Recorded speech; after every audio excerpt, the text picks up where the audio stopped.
I'll call this annual meeting of St. Peter's Church to order, and again, welcome, and I'm glad that you're here and glad that you're willing to participate in this important time in the life of our church. I want to take a moment and appoint Ann Babington, who will serve as our secretary today. And also I'm going to recognize Ann in a few minutes, but I just want to thank Ann for having done this morning and for the last 3 years now. Ann, thank you.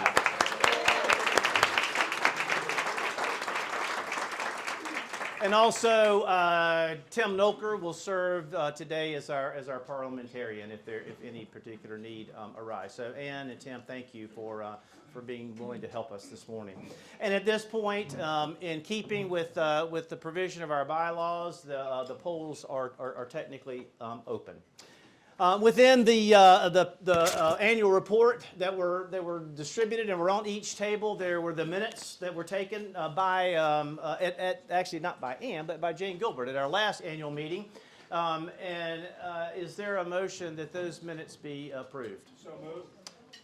Okay, and if you'll just make sure that Ann sees Sandy Peters, and is there a second? Kit, all right, Kit Baker. Great. All in favor? Any opposed? Thank you. I would like to call on Claire O'Brien, who is has been served as our senior warden, and ask her to make the report of the nominating committee.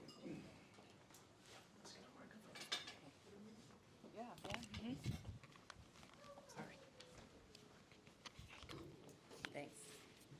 Good morning, everyone. The nominating committee is comprised of the current retiring members of the vestry. So that's myself, Louise Jones, who is past senior warden, Ann Babington, Bob Craig, Jimmy Grimmett, and Lynn Stockwell. The committee met, publicized the vestry nomination process, canvassed the parish, and secured the necessary consent to serve, if elected, from 6 duly qualified individuals for a term of 3 years.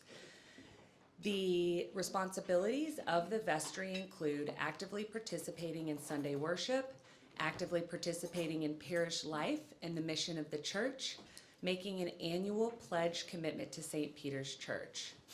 The nominating committee has secured the necessary consent to serve a 3-year term on the vestry if elected from Amy Hilmer for a term to expire in 2027, Tim Nolker for a term to expire in 2027, Michael Orlowski for a term to expire in 2027, William Schonecker for a term to expire in 2027, and Ann Sutter-Spann, who couldn't be with us this morning but has agreed to serve for a term to expire in 2027. We also present the following delegates and alternates to the Diocesan Convention for terms ending as specified below: Jimmy Grimmett, Mark Pye, John Schonecker, Tim Nolker, Katie Claggett, and Charlie Claggett. Okay. Great. Thank you, Claire. And we're just going to let you keep talking as we now hear her report as senior warden. Let me get my notes here.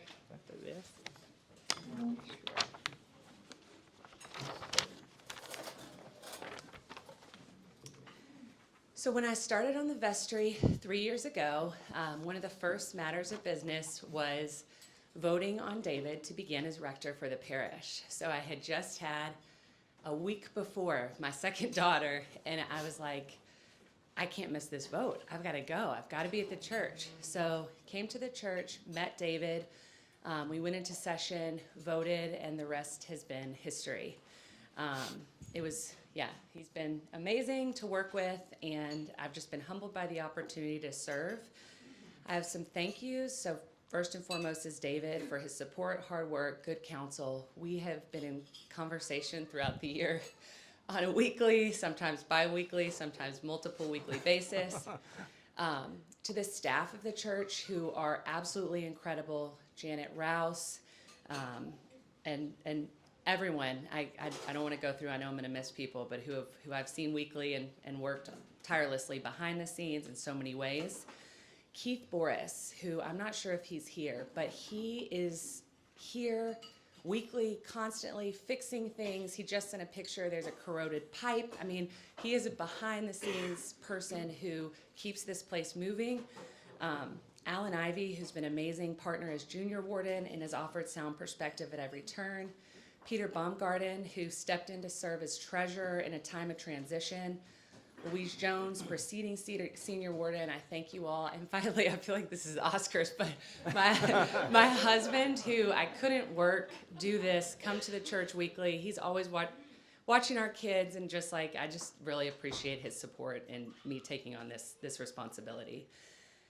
On the business and operations side, our church is on solid footing. So in efforts to support our continued growth and commitment to the future of St. Peter's, and in response to the kind of the national changing, I think, of the church, I grew up in the 80s and 90s, and I feel like it was everyone came to church every Sunday, 10:30. It was just a context, different context. Now we have people who have soccer games at the same times, and it's just a very, I think, changing for young people. I work at Wash U and see a lot of 22-year-olds, 23-year-olds, and it's definitely changing fabric. So under David's good guidance, we engaged Bill Wilson from the Center of Healthy Churches to see how do we respond, how do we meet the needs of parishioners who may come at 10:30, but who also may need other options. And I feel like we've responded. David implemented the 5 p.m. service, which is excellent. If you haven't been, I have been going to the 5 p.m. and have loved it. Yvonne Twillman, who has nights for parents to bring young children, to babysit, our church is going to host a STEM camp for children this summer. So I feel like there are ways that our parish is engaged that I've really seen and have appreciated. And I'm excited for the strategic visioning team and the implementation team for worship, community, and outreach buckets that we're going to focus on going forward. I could go on and on about the capital improvements that Keith Boris and Alan Ivy have spearheaded, but a few of the many projects that I want to highlight this year are, we actually applied for a grant from the diocese and received funding for new lighting on the wheelchair ramp on the west side of the church. So it was pretty dark. So we wanted to be accessible, make things, make our space more accessible. The diocese agreed, gave us funding for that. New first and second floor flooring, which has been excellent. We've done upgrades and replacements to the AV in the Undercroft, repair to the fountain outside of the little building, which has been non-operational for several years. And cleanup of the columbarium and courtyard. Recently, St. Peter's has consulted with a security company that specializes in church security and safety, and we are making upgrades to security at St. Peter's to support continued safety in our space. Finally, we are on steady financial footing. You're going to hear from Peter here shortly, but like many ambitious nonprofit organizations, there is continued work to do. So on the positive side, we exceeded our pledge campaign goal by $112,000 with support from 267 families, 31 of these being new pledges, which is exciting, 91 of these being increased pledges. While we present a balanced budget, there is continued need to increase household participation and giving levels this year. Every gift is important and helps us continue our work in the ministry of this church. I'm really excited about the new slate that we're presenting. I think it's a mix of really interesting people and perspectives, and I'm very optimistic for the future of the church. And in closing, I extend my gratitude to each vestry member I've served with during my time over the last 3 years, to the staff of St. Peter's, to David, and to this vibrant congregation that my family and I are so thankful to call home. Thank you. Ready to pass it off. And Claire, I want to thank you. It's been a joy and a privilege to work with you, and you have done a fantastic job as our senior warden. Thank you. Thank you. God bless you. Thank you.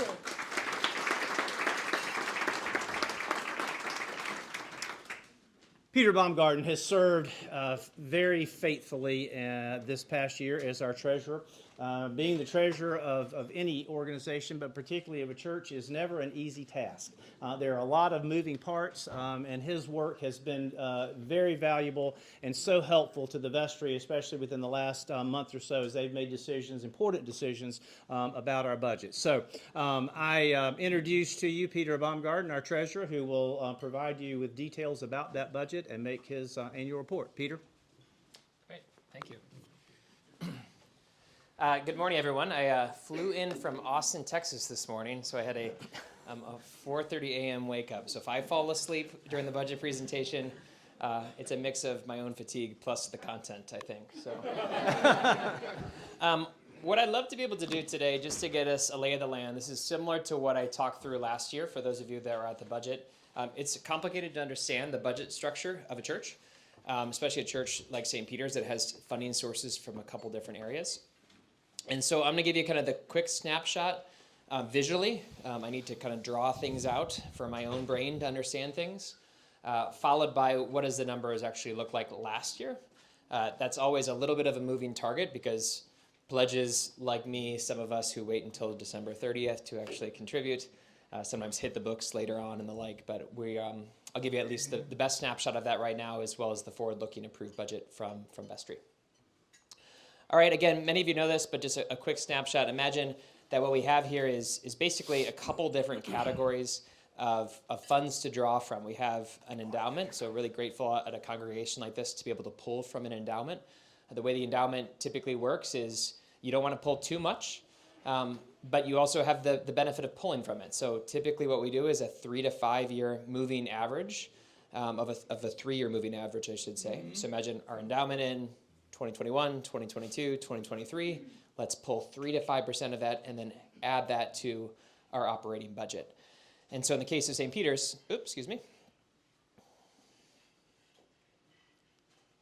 Here we go. Oh, shoot, let me get back to this. We're going to cover the endowments in a second, but obviously the other side of the house, on the right-hand side, I should have checked my animation. Imagine these are things that are coming from pledges and or plate or other giving. So a really big piece of the giving comes from you all, right? 75-80% of the budget comes at the point of pledging. So as a reminder, make sure you fill out your pledges. It's really helpful for us. Another reminder that I actually wasn't even aware of is from a cash flow management standpoint, sometimes it's helpful to have those pledges come in even on a monthly basis versus doing the things like I do, which is wait till the end of the year, just because there's cash needs along the way. But there's pledge giving, there's plate and other categories, things that don't quite fit in that. That's dollars that are coming within the given year into that budget. Usually about 90% of it is pledges. Another 10 or so percentage of that comes from the other side of the house. So that goes into our operating fund, our annual fund for the year. And then what you have here is a couple other things, right? So you have this kind of general fund that sometimes is kind of populated by gifts. So we had a really gracious gift about 4 years ago that came in the form of giving us some flexibility to be able to fund. And then you have these endowments, right? These columbarium and other sorts of things that, again, are pulled in different ways at about that 3 to 5% average. So again, endowment, a couple different types of endowments pulled at 3 to 5%. Really, most of it comes from annual contributions, and that goes into our year spent. So imagine there's our expenses, right? So then we have to say, what can we actually spend on in a given year? A lot of times that's saying copy and paste from the year before into the next year. I would say in this upcoming year, there's an opportunity to imagine what that could be in slightly different ways. Going through the strategic planning process should be an opportunity to say, maybe we're underspending on this area. This is really critical to how we want to approach outreach or youth ministry or whatever the case may be. But those become the expenses. If in a beautiful year, just like we all feel if we have a year like this at our own personal life, what you have at the very tail end is excess. Great, right? Opportunities to have access to be able to kind of contribute back to that fund to pull from when times are tighter. There are other times which you then kind of forecast something different, right? So in other words, we go beyond. And in fact, as you remember last year, we wanted to be conservative on the revenue side and realistic on the cost side. And what we proposed was a non-balanced budget. So we came in and we said, it's going to draw down about $100,000 from that gift that we had back in 2019. We don't want to live in a world like that forever, but that provides an opportunity to give us some cash buffer because some of these things, imagine our typical budget, you can't move really easily. A lot of that is slotted into things that you can't change like this. And so last year, that's a bit of what we proposed was a drawdown budget from that past period.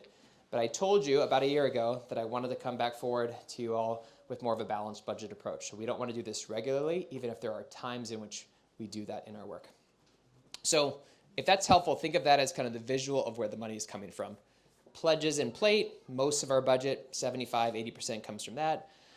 The endowment pull, some of it comes from that. And then if there's a gift, sometimes that goes into this excess fund. If there's excess contribution at the end of the year, that goes into that as well, and that could be drawn upon in different times. So visually, that's what it looks like.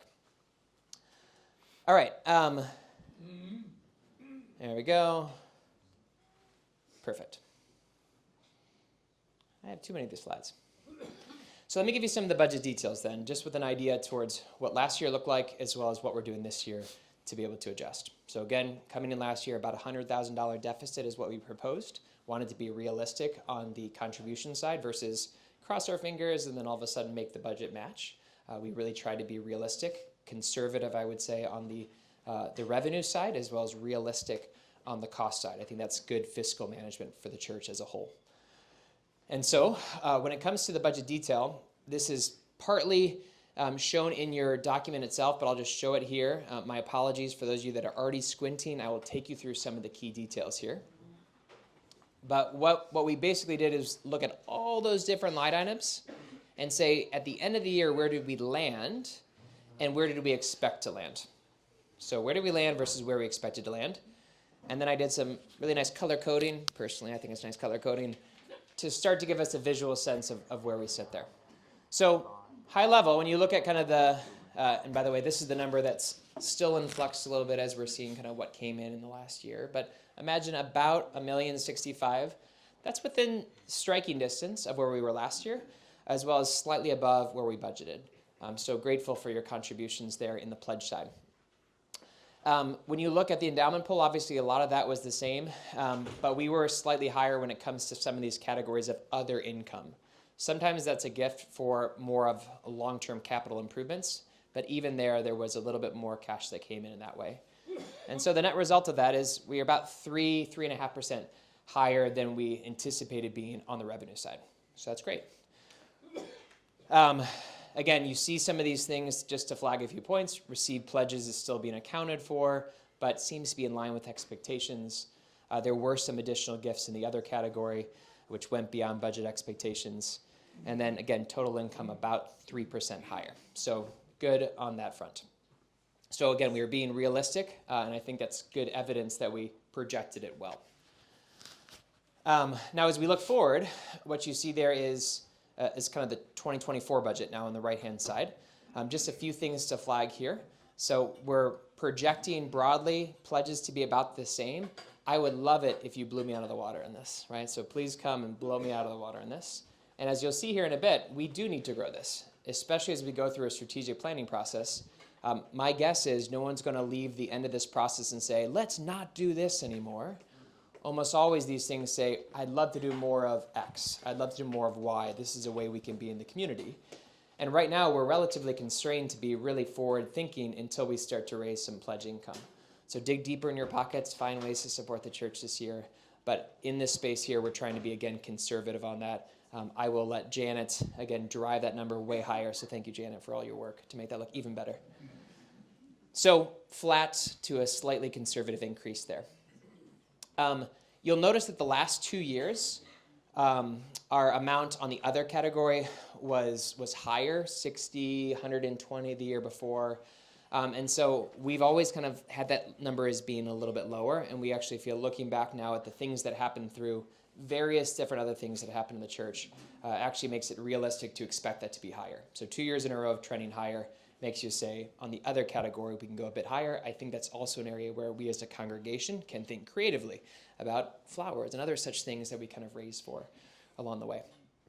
And then went back to the endowment committee. Again, our plan was to draw at 3%, but as you'll see here in the bit, the costs are still hard to be able to manage. And so we went back to the endowment and said, I know we said 3% 2 years in a row. We don't want to go to 5% because we don't think that's fiscally responsible, but we're going to ask if we could kind of land at that midpoint at a 4% pull for this year. So just to put it in context, my place of employment, WashU, we pull at about a 4.5% pull from the endowment.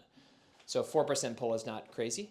It feels very much in line with what is a fiscally responsible approach, and yet it gives us a little bit of flexibility this year as, again, costs rise over time. So those are some high-level takes on that side when you think about the structure. At the end of the day, it means our income would be up a little bit compared to our actual last year, but most of which was driven by the endowment pool. All right, so that's on the revenue side. Now let me take you to the cost side, again, looking back as well as looking forward. So I feel good about the fact that we are 3% up-ish in terms of the revenue side from different sources. On the cost side, we were more up than we could have been. And I think that's a function of a couple things. We hired an accountant earlier in the year than we anticipated in the budget. So some of these things were really tied towards personnel choices. Some of them are tied towards unexpected occurrences around just rising costs of printer ink and other such things. So some of it is driven by the administrative line of our budget, and some of which is driven by these other kind of random lines along the way. And so what I'll highlight here on the cost side, same thing. What you see here is kind of the diocese line as expected, because that's just something we plan for across the year. Clergy line as expected generally. Again, remember that was down because of the fact that changing clergy structure and changing that up gave us some flexibility.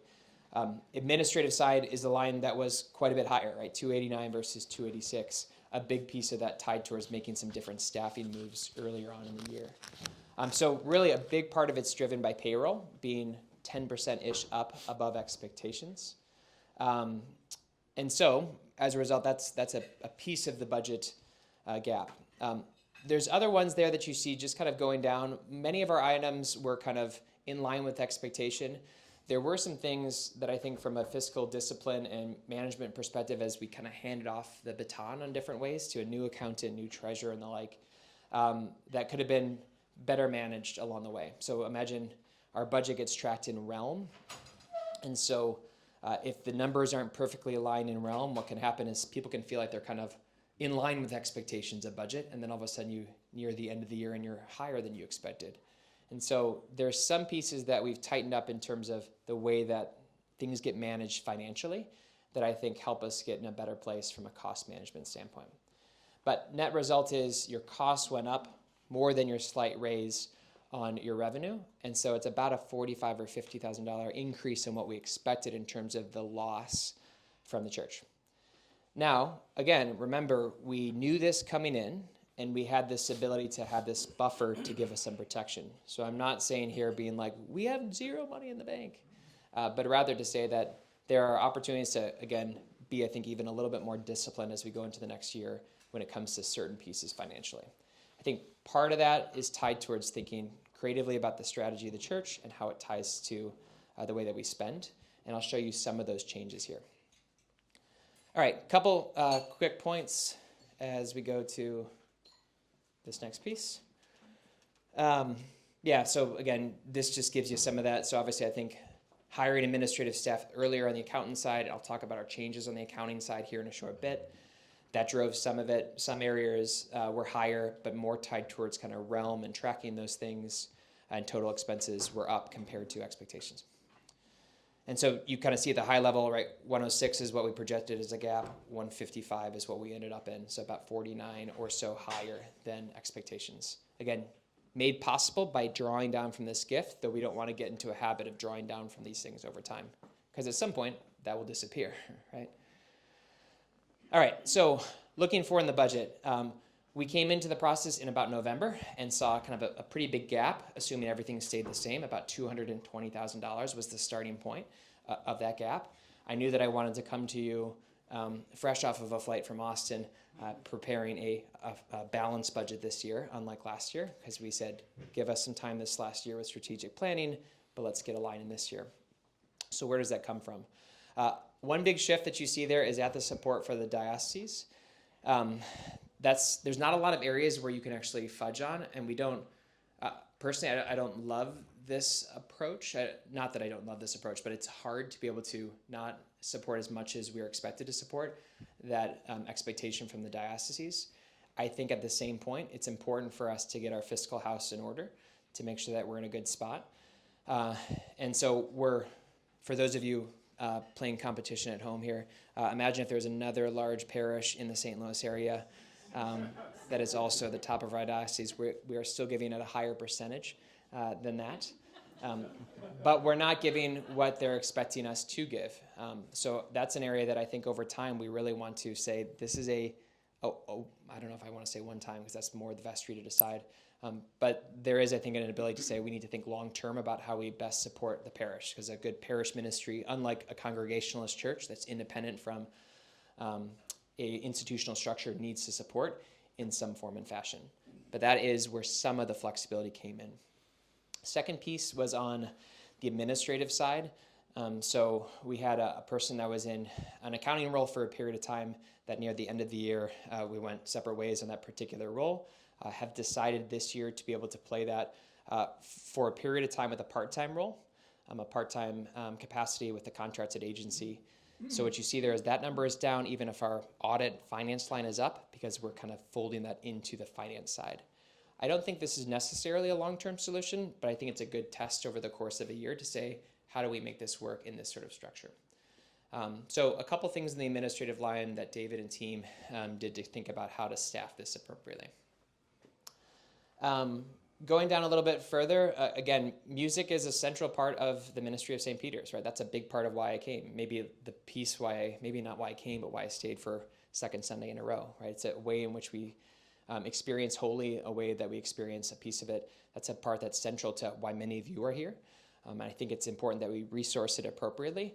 And so you see there, kind of like last year, a movement kind of in line, not massively down, but in line more with like 2020 or 2019 expenses and the like. So trying to find a way to manage costs there. We didn't want to cut out major parts, but we do want to be somewhat responsible in that discipline. And a thing that I would kind of highlight here is, in part, you look at several other parts of our ministry line item, youth, Christian education, family ministries, and the like, outreach. We don't resource those overly well. So I think to the point about what the call to action for the congregation is, it's saying out of supporting our congregation, hopefully what we're able to do is to really invest in things that we think are important for the church, the types of things that came up in that strategic planning process. And then takeaway, right? So if you've been kind of zoning out for the last few minutes, I get that. Here's your takeaway on this. What we wanted to do instead of last year when we proposed a drawdown, we really want to make sure that we're getting to this point of setting ourselves up for financial sustainability over time by proposing a balanced budget. So we proposed this to the vestry a week ago, 2 weeks ago, and that's where they approved the budget that you see listed here. There's further details outlined in the notes in the document itself. If you're kind of a person who loves details and are saying, why is this number different than this number? It's because of going to print and having to kind of get in real-time updates over the course of the weekend. So thank you, Janet, for getting us there. But this is generally where we're at from a fiscal standpoint.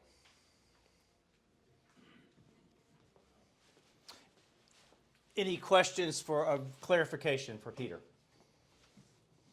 Oh, no. Thank you so much for your time. I really appreciate it.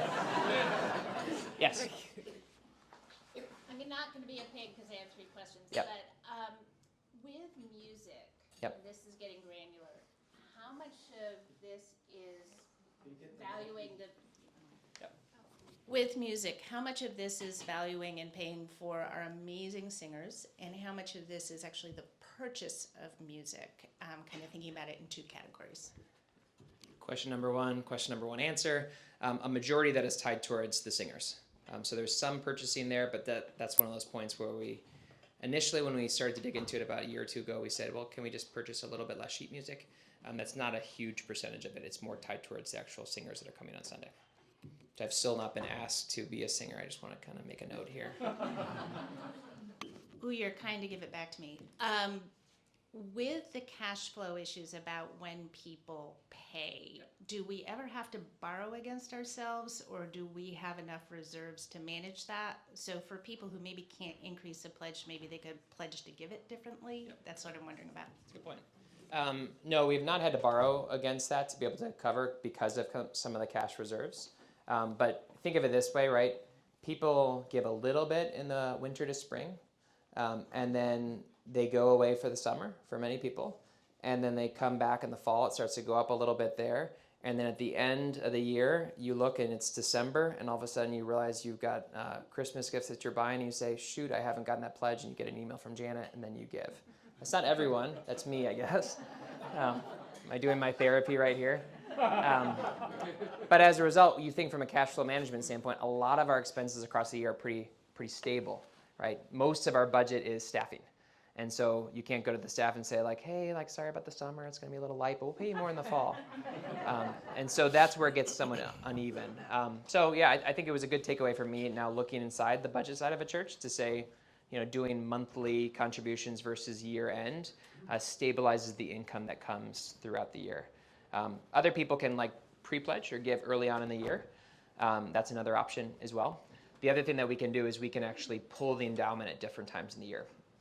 So ideally, you actually leave that invested a long period of time, but the way that you get a little bit more flexibility is you can pull all of the endowment early on in the year or halfway through the year to give a little more cash flexibility. But we've not had to borrow against that to be able to cover those costs. Yes, I'll keep going around here. Yes, please, Charlie. Thank you very much for a really good presentation. I mean, I think I understood about 90% of it, and you kept my attention. So thank you for that. Just to get even maybe more granular, I'm just curious about the line item Christian education and what comes under that line and why it was so high in 2023. 2022 or 2021? Am I looking at the wrong? I'm looking at the budget of 2022. Sorry. Okay, never mind. Yes. Yeah. So I think what we did is we kind of increased the budget under the expectation that we could invest a little bit more in Christian education, and we didn't invest as much as we could there. I don't know off the top of my head like what types of things fit into that category in terms of what gets categorized there, but in terms of the actual spend, it was less. I think there were a couple others along the way there. Yeah. Thank you, Peter. Let me echo Charlie's compliment as to the quality of the presentation. Let me just touch upon support for the diocese, if I might. That's, from my perspective, a little bit of a hot button. This parish has been, as compared to Brand X, shall we say, has always been known as a parish that supports the diocese. The number of parishes in this diocese that actually pay their full assessment is at best modest. And I'm a touch disappointed to see us with a budget of the size that it is not hitting our full number. That was something that was very much a part of the legacy of this parish over the past 33 years that I've been involved. So I hope we can work vigorously to get that number back up where it belongs. Two wrongs don't make a right. So the fact that others aren't hitting their numbers doesn't mean that we shouldn't. And so I just urge us, and let me also say that one of the great traditions in church budgeting is if you think we should be spending more money on something, you have to say where we're going to take the money from. And I'm not going to sit here and suggest that I've got that sort of wisdom.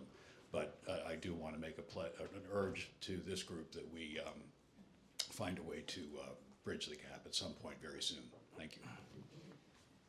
Yeah, I'll make just a quick comment because I can only speak. I'm like the accountant that's like on the outside, so any strategy stuff can go to David, all the tough ones. But I think that's a good call out because I think what you might look at is the total support for our diocese is driven by a smaller number of larger congregations. So when those large congregations, including us, don't give to the full freight, it puts a disproportionate strain on the diocese for their planning purposes. So I agree, it's a tension. It's a thing that we have to continue to wrestle with, but we're not a congregational church when you're independent fully, and that's a part of supporting that. I mean, to the diocese's part, I think the more that we can hear the stuff that they're doing and the really important stuff that they're doing, I think that's really helpful for people to not feel like it's a tax versus an investment in things that are important from a mission standpoint. So I fully agree. It's a great comment. This was just a comment for monthly budgeting or whatever. I think you can set up with Janet kind of a direct pay, either credit card or a savings account, where you don't have to remember like writing out a check every month. It just automatically comes out, and that'd be helpful to you and to the church. Agreed. Hear, hear. Well, I don't want to take too much time because I want to make sure that we get back to this, but I do think the last thing that I'll leave you with is I do think that, one, I want to highlight that your giving matters a great deal. maybe even more so than you realize. You walk into a beautiful building. Sometimes I walk into a beautiful building and just assume that it just ends up like this. But it's really driven by a lot of the congregational giving and pledging. And then two, my hope is and my expectation is that in the next year, there's going to be a need to say, where do we invest heavily, whether it's support for the dioceses, whether it's support of different sorts of ministry. And that's going to ask us to ask some big questions about how do we want to give to support that work. Because a lot of the stuff that we're giving to now, we also really love to do. And it's really hard to cut the fat out of budget because a lot of the stuff here is really important for the congregation. So, thank you. Peter, thank you very much.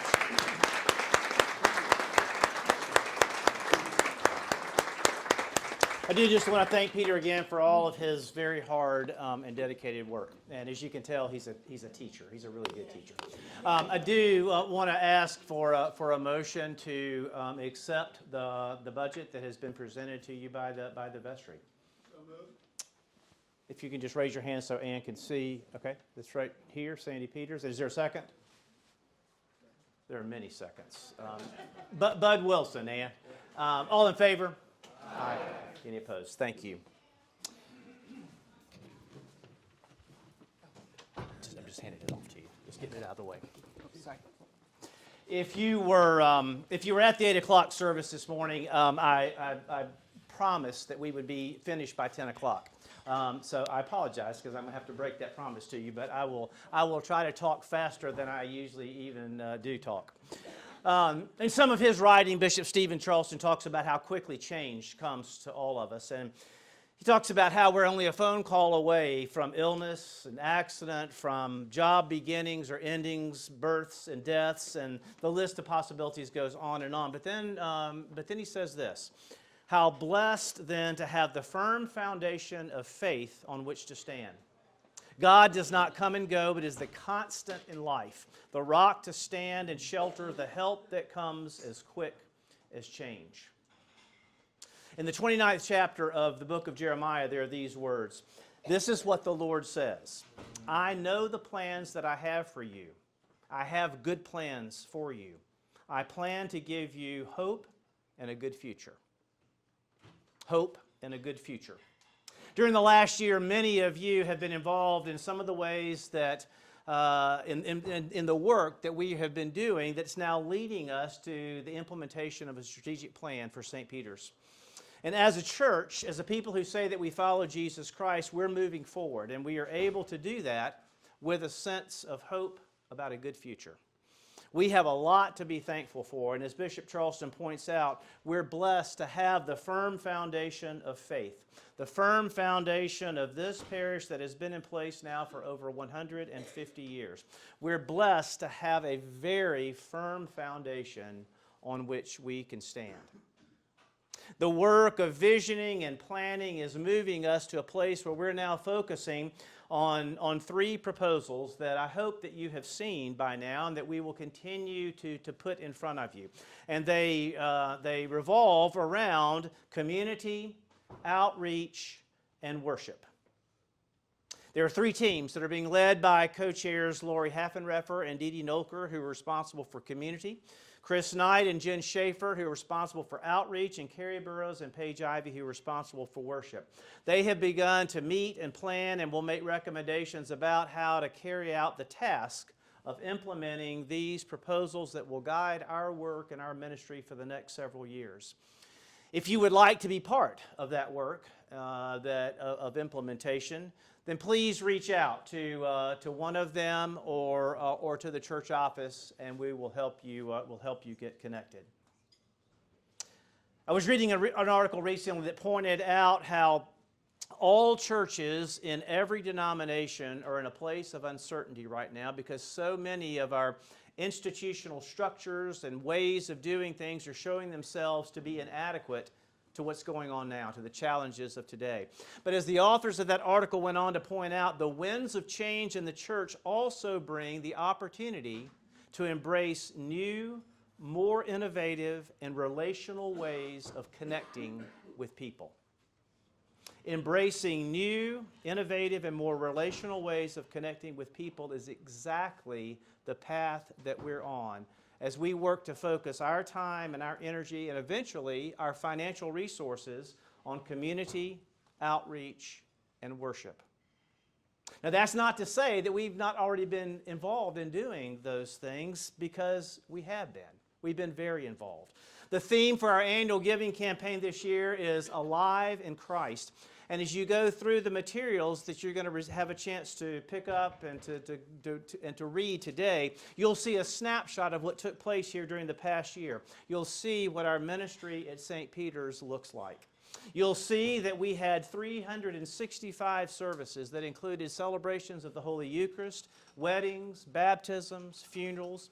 You'll see that 940 bags of food were brought to this church in support of the Trinity Food Ministry that Bill and Jim Gilbert then carried down to that food pantry. You'll see that 1,000 school supplies were collected and then donated. 200 gifts were given as part of our annual giving tree, and that 125 bags were given, gift bags were given in support of the Episcopal City Mission to help provide for the needs of young people who are incarcerated in the juvenile justice system. You'll see that St. Peter's Cares, our pastoral care ministry, delivered over 74 meals to people in our parish, and the St. Peter's Care team offered over 160,000 prayers for members of our church and for others.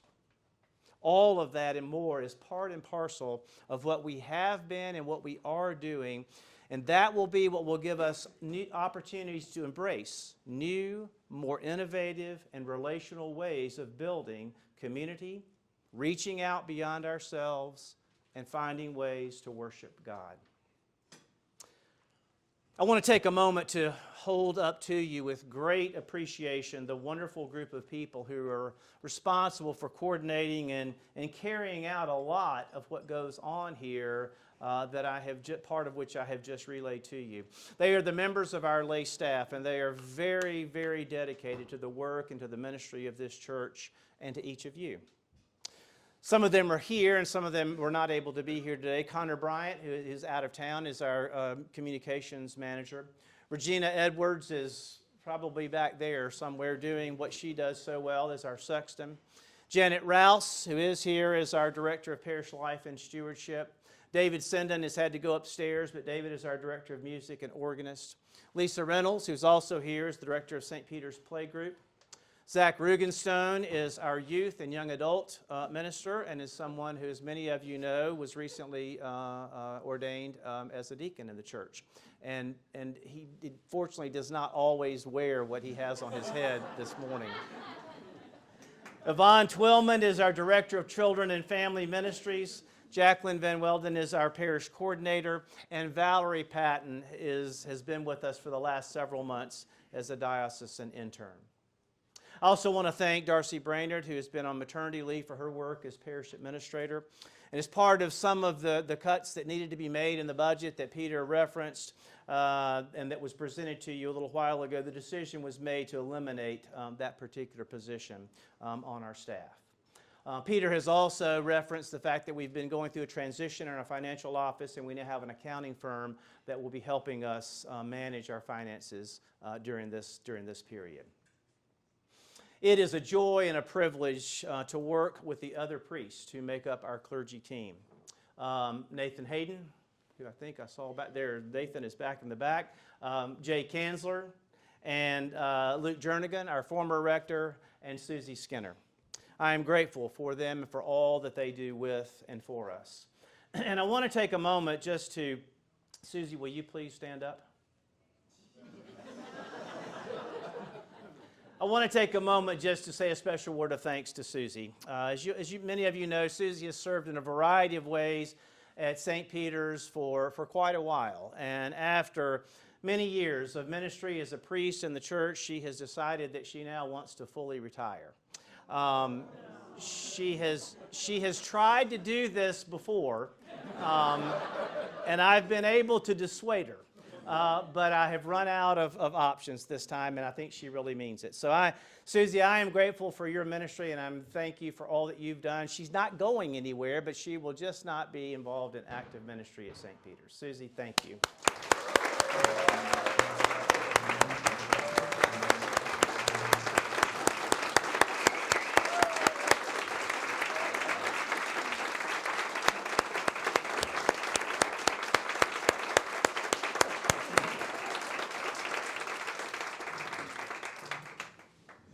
I also want to recognize and thank our vestry for the good and hard, dedicated work that they do, and especially the outgoing members of the vestry who have faithfully served for the last 3 years. And I'll just invite them to stand. Ann Babington, Bob Craig, Jimmy Grimmett, Lynn Stockwell. I don't think I've seen Lynn this morning. And, of course, Claire O'Brien, who, as you know, has served as our senior warden. Thank you all for your work.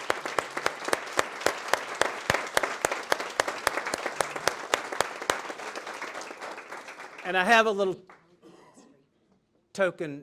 We're going to do that at the end. I do have a little token of my appreciation for them, but in the interest of time, I'll just ask you all to meet me up here afterwards.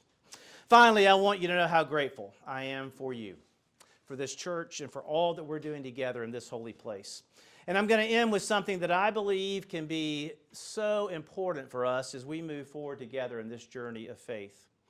David Lewis is a Lutheran pastor and author who points out how full the world is of both blessings and challenges. And he poses then this question: which will we focus on? He then goes on to suggest that being grateful may be the most powerful emotion that we have. Gratitude, Lewis says, is what draws us out of ourselves and into something larger and bigger than we could ever imagine. Gratitude is what allows us to do more and dare more than we'd ever imagined. May that be so for you and for me. Thanks be to God for St. Peter's. How blessed we are to have this firm foundation of faith on which to stand. God bless you.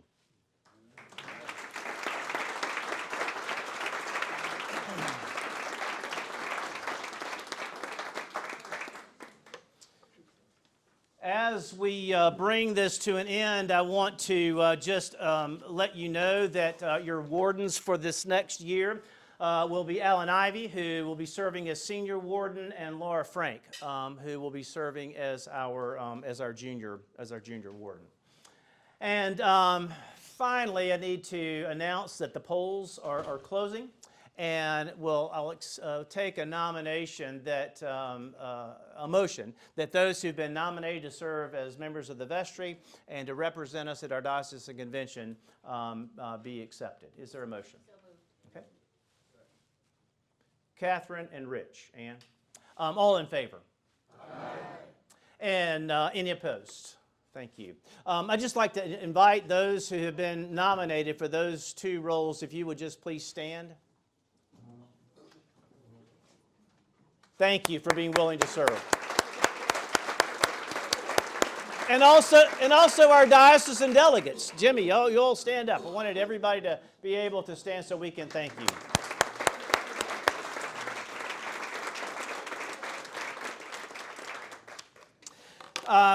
We've referenced a couple of times Alive in Christ, our annual giving campaign.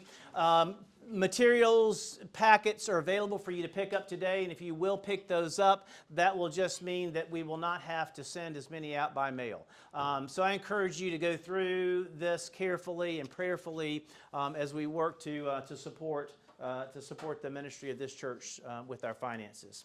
Also, the two gentlemen who are wearing the funny hats back in the back are selling tickets for our Shrove Tuesday pancake supper.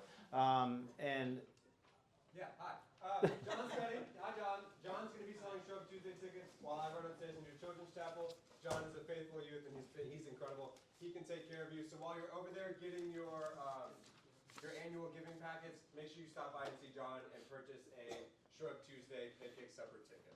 Thank you, guys. Hopefully we can fill this room up again on Shrove Tuesday for a wonderful time of food and fellowship. Is there any new business or additional business that needs to be brought before us? If not, then is there a motion that we adjourn? So moved. Great. And you have those? Kit Baker and Jim Johnson. The Lord be with you. Let us pray. Holy and loving God, we give you thanks for the time that we've had to be together in this place today. fill us with the movement of your Spirit, and take us from here energized and ready to continue to do the work that you're calling us to do in this special place.